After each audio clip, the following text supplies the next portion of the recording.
I just find it hard to believe that the modern-day Lombardi, the great, brilliant Bill Belichick, in year 2 of a crucial commodity, which, quarterbacks can be referred to as such, Absolutely.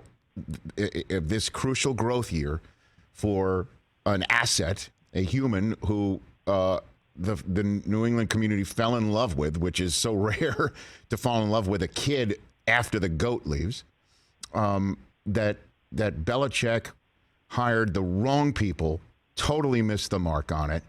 The kid chafed publicly, and that's what happened last year.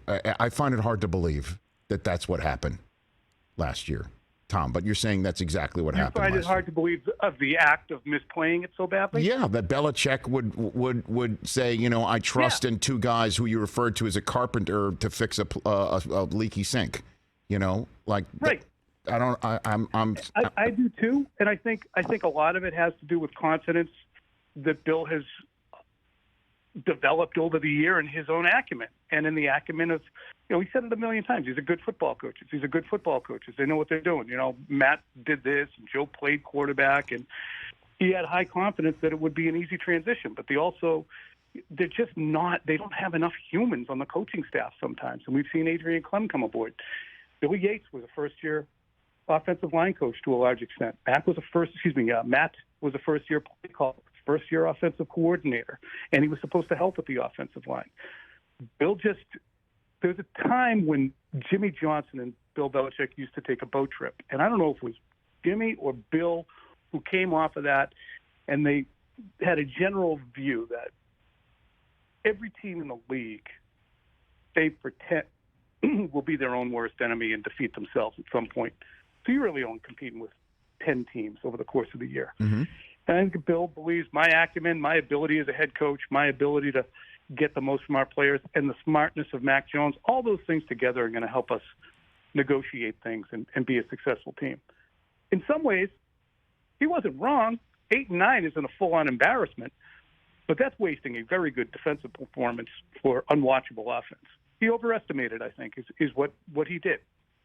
So then, to wrap things up here, Tom Curran, is Patricia and Judge sticking around, reassigned, while Bill O'Brien just comes in and it's now his shop to handle Jones in the offense?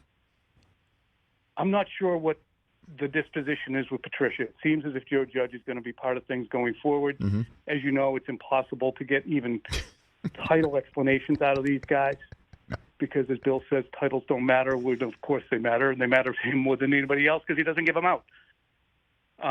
Because he thinks that they are some kind of an implication of what an expectation should be. So he obviously thinks titles matter. But we don't know. It seems as if Joe will almost certainly be back, and Matt it's less clear on.